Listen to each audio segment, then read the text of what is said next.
কোরআনেও তিনি বলেছেন, ইয়ারফাইল্লাহু আল্লাযীনা আমানু ওয়াল্লাযীনা উতুল ইলমা দারাজাত। যারা ঈমান আনার পরে এই কিতাবের ইলম শিখবে, ইয়ারফাইল্লাহু দারাজাত, তাদের দাম আল্লাহ নিজে বাড়াইয়া দেবে। নবীজি আরো বলেছেন, খায়রুকুম মান তাআল্লামাল কুরআনা ওয়া আল্লামাহু। তোমাদের মাঝে সেই তো সর্বসেরা যে কোরআন নিজে পড়ে এবং অন্যকে কোরআন শিখায়।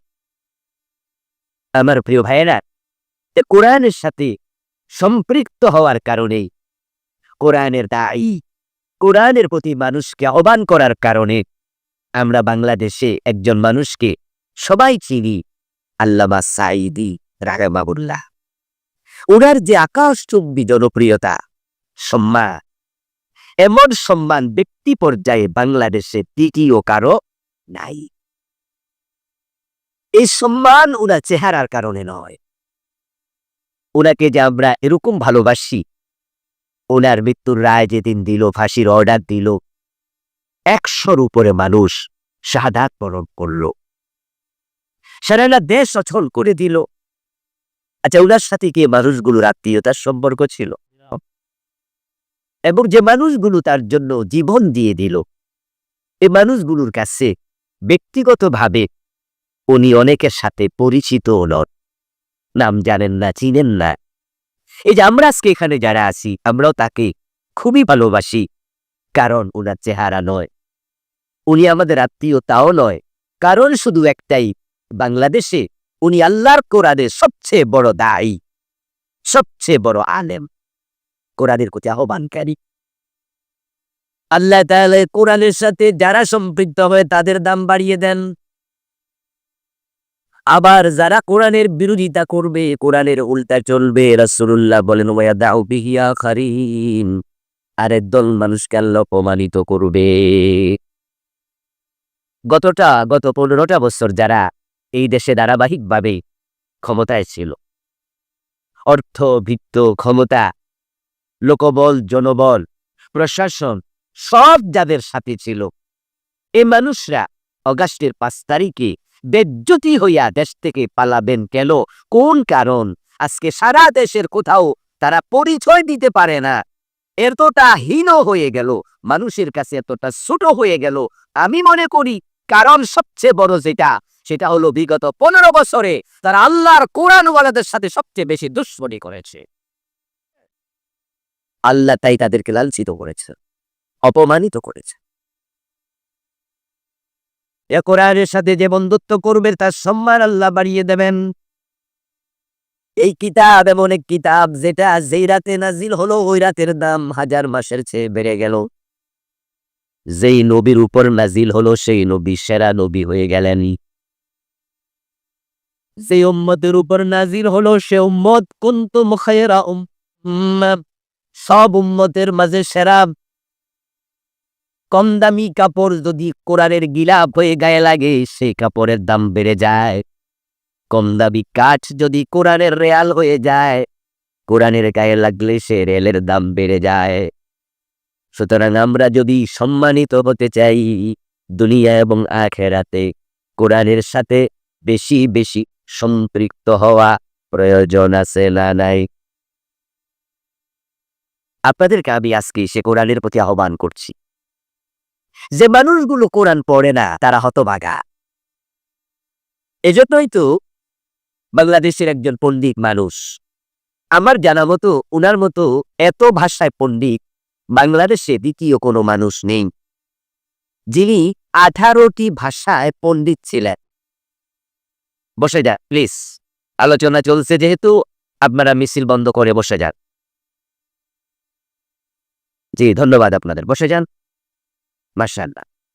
বলছিলাম ডক্টর মোহাম্মদ শহীদুল্লাহর কথা।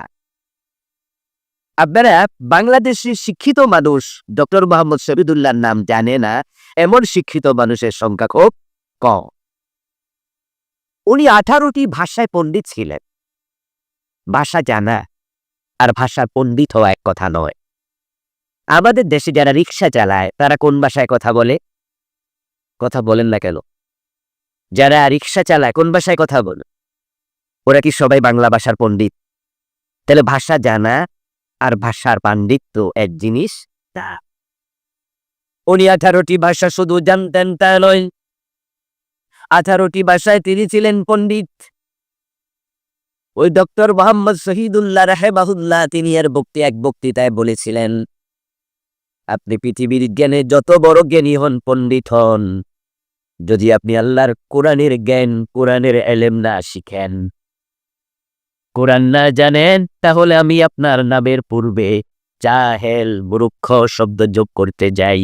আপনি অন্য জ্ঞানে পণ্ডিত, কোরআন জানেন না, আপনি হলেন মূর্খ পণ্ডিত, আপনি জাহেল পণ্ডিত।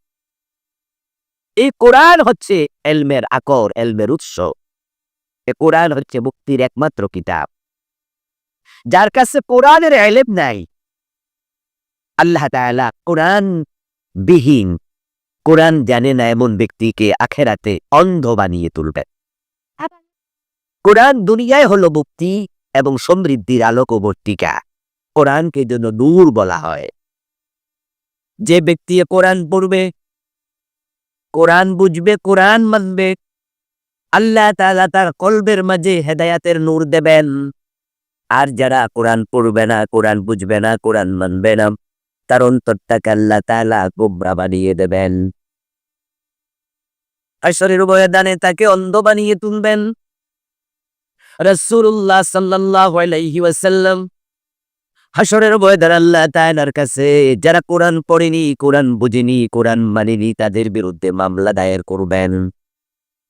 নবীজি মামলা দিয়ে বলবেন, ইয়া রাব্বি ইন্না কওমি ইত্তাখাযু হাযাল কুরআনা মাহজুরা। ও আমার রব, আমার রেখে আসা কোরআন এই মানুষগুলো পরিত্যাগ করেছিল, আমি তাদের বিরুদ্ধে তোমার কাছে আজকে মামলা দিলাম। আমরা কি রাসূলের শাফাত চাই না মামলার আসামি হতে চাই? শাফাত চাইবে, কোরআনের কাছে আসতেই হবে।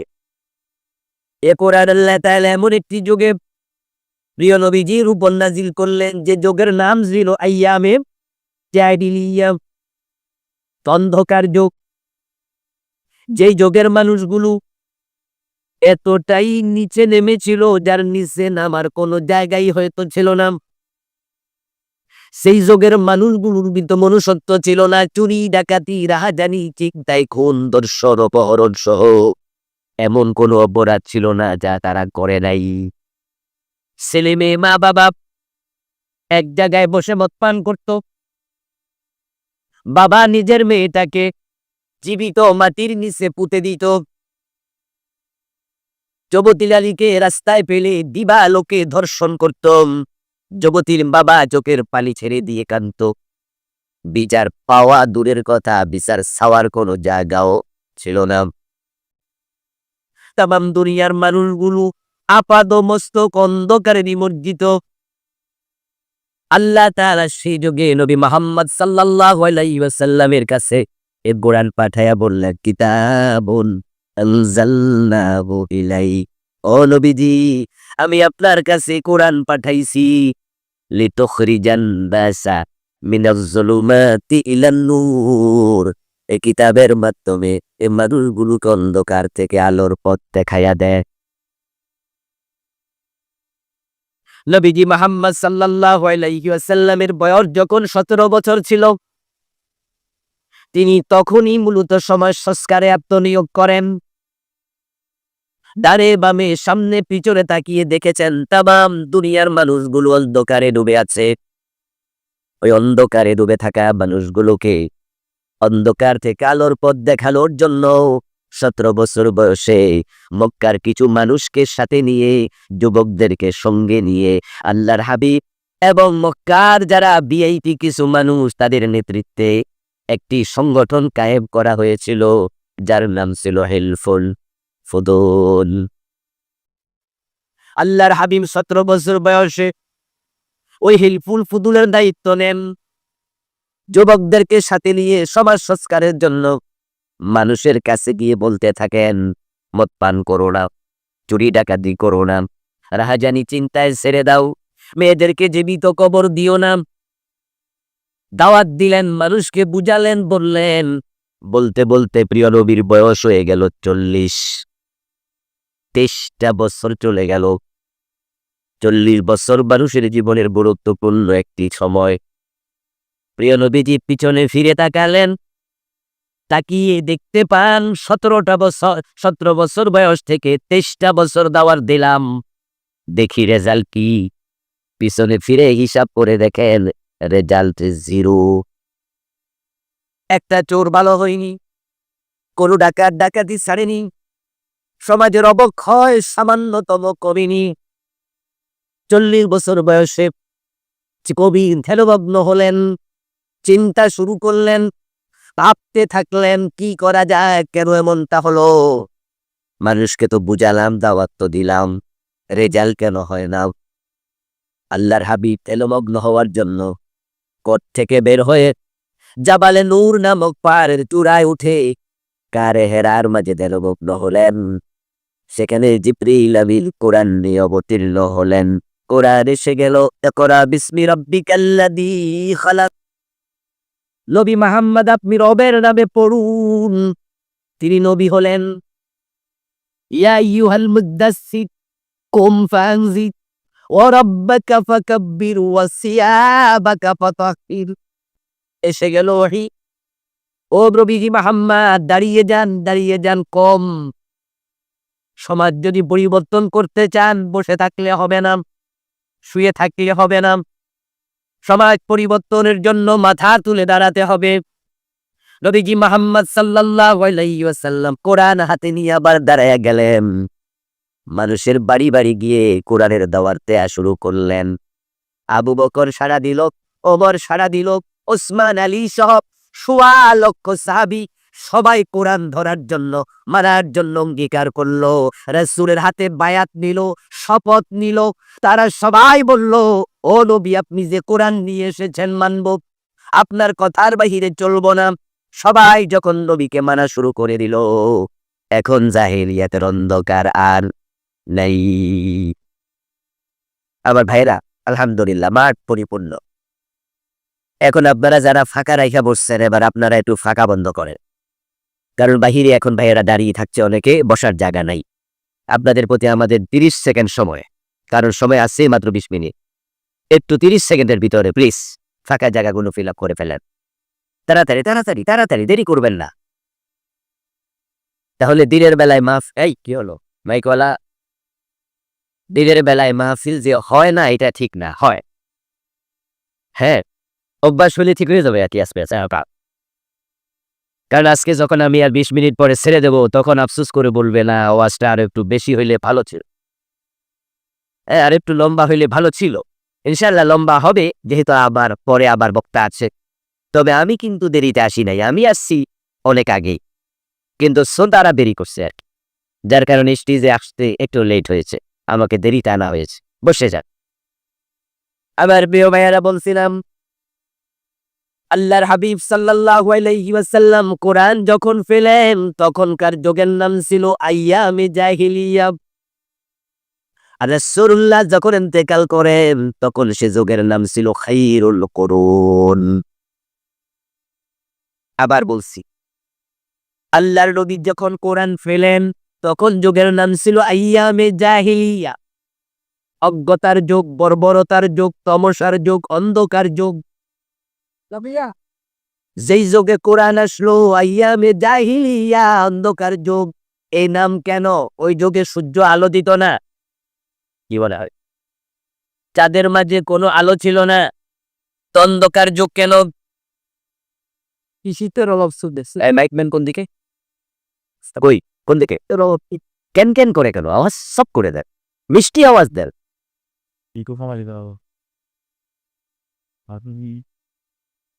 সূর্য আলো দিত, কিরণ দিত, চাঁদ আলো দিত, কিন্তু সে যুগের মানুষগুলোর অন্তরের মাঝে কোনো আলো ছিল না, অন্ধকারে ঢাকা ছিল হৃদয়। মানুষ কত বড় জালেম হলে পরে নিজের মেয়েটাকে নিজে জীবিত কবর দিতে পারে। আমার রাসূল কোরআন নিয়ে যখন সমাজে ছড়িয়ে পড়লেন, মদিনা নামক রাষ্ট্র কোরআন দিয়ে তিনি পরিচালনা করলেন 10 বছর। এখন ওই সমাজের একটা মানুষও কোরআনের বাইরে চলে না। ويؤثرون على أنفسهم ولو كان بهم خصاصة। তাদের চরিত্র চেঞ্জ। আগে তারা মানুষের পকেটের টাকা লুট করে নিয়ে যেত, চোর এবং ডাকাত ছিল এত বেশি, সমাজে এটা ছিল স্বীকৃত পেশা। যেমন আমাদের দেশে জিজ্ঞাসা করে, ভাইজান আপনি কি করেন? তখন মানুষ বলে, আমি ব্যবসা করি।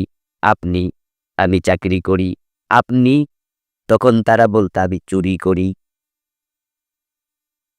আরেকজনকে বলতো, আপনি কি করেন? বলে, আমি ডাকাতি করি। কেউ বলতো চোর, কেউ বলতো ডাকাত। এই কথা শুনে জাহিলিয়াতের মানুষ কেউ মাইন্ড করতো না, তারা মনে করতো এটা একটি পেশা। লুটপাট করত, চুরি ডাকাতি করত। আর কোরআন যখন মানল, ইউসিরুনা আলা আনফুসিহিম ওয়ালাউ কানা বিহিম খাসাসা, তারা এখন এমন চরিত্র পেল, নিজে না খেয়ে নিজের খাবার অন্যকে খাইয়ে দেয়। যুগের নাম হয়ে গেল খাইরুল কুরুন, দুনিয়ার সেরা যুগ। যে নবী মুহাম্মদ সাল্লাল্লাহু আলাইহি ওয়াসাল্লাম 17 বছর বয়স থেকে 40 পর্যন্ত মানুষকে দাওয়াত দিলেন, ওই নবী মুহাম্মদ সাল্লাল্লাহু আলাইহি ওয়াসাল্লাম 40 বছর বয়সে কোরআন পেলেন। দাওয়াত দিতে দিতে 63 বছর, আবার 23, পরবর্তী 23 বছরে খাইরুল কুরুন হয়ে গেল। এখন সমাজের সবগুলো মানুষ আলোকিত। এক একজন মানুষের সম্মান আকাশের নক্ষত্রের চেয়েও বেশি। এখানে একটি চিন্তার বিষয় হলো, একই ব্যক্তি 17 বছর বয়স থেকে 23টি বছর যিনি দাওয়াত দিলেন তিনি মুহাম্মদ, আবার 40 থেকে 63 পর্যন্ত যিনি দাওয়াত দিলেন তিনিও মুহাম্মদ, একই ব্যক্তি। প্রথম 23 বছর রেজাল্ট জিরো, পরবর্তী 23 বছরের রেজাল্ট ফুলে ফলে সুশোভিত, এবং তিনি হয়ে গেলেন তামাম পৃথিবীর বিখ্যাত মহানায়ক, দুনিয়ার সর্বশ্রেষ্ঠ হিরো। একই ব্যক্তির দুই কাল দুই রকম, সময় কিন্তু সেম। 17 থেকে 40 ও 23, 40 থেকে 63 ও 23। প্রথম 23 বছরে অন্ধকার, পরে 23 বছরে আলোয় ভরা। ব্যক্তি তো একজন, বিশাল ব্যবধান, একটা মাত্র কারণ প্রথম 23 বছর দাওয়াত দিয়েছেন কোরআন ছাড়া, তখন জমিনে কোরআন আসে নাই। পরে 23 বছর দাওয়াত দিয়েছেন কোরআন দ্বারা। এতে বোঝা যায় পরিবর্তন করতে হলে আল্লাহর কোরআনের বিকল্প নেই। কোরআন ছাড়া আব্দুল্লাহর বেটা মুহাম্মদ পারে নাই। আল্লাহর হাবিবের যে মেধা, বুদ্ধি, বিচক্ষণতা, প্রজ্ঞা, প্রত্যুৎপন্নমতিতা, এটা কি নবুয়তের আগে ছিল না? নবুয়তের আগে তিনি অবুঝ ছিলেন, বুদ্ধি কম ছিল। বরং ইতিহাস বলে নবুয়তের আগেই তো লোকেরা নবী মুহাম্মদকে আলামিন উপাধি দিয়েছে, as-সাদিক বলেছে। এবং মক্কা গড় বানানোর সময় যে হাজরে আসওয়াদ পাথর নিয়ে দ্বন্দ্ব লেগেছিল, ওই দ্বন্দ্বের নিরসন নবী মুহাম্মদ নিজে বিচারক হয়ে সমাধান করেছেন, দ্বন্দ্বের নিরসন করেছেন। তখনও তিনি নবী হন নাই। এবং মা খাদিজা রাসূলুল্লাহ সাল্লাল্লাহু আলাইহি ওয়াসাল্লামের সততা এবং বিচক্ষণতায় তিনি মুগ্ধ হইয়া রাসূলকে বিয়ের প্রস্তাব দিয়েছেন। নবীর বয়স তখন ছিল 25, ওহী আসার 55 বছর আগে। এই ইতিহাসগুলো প্রমাণ করে তিনি নবুয়তের আগেও বুদ্ধিমান ছিলেন, বিচক্ষণ ছিলেন, সৎ ছিলেন, চালাক ছিলেন। তো সৎ মানুষ, চালাক মানুষ, বুদ্ধিমান মানুষ, বিচক্ষণ মানুষ, কিন্তু দাওয়াত দিলেন, সমাজের অন্ধকার দূর করতে পারেন নাই। এতে প্রমাণিত হয় কোরআন ছাড়া সমাজ পরিবর্তন হবে না।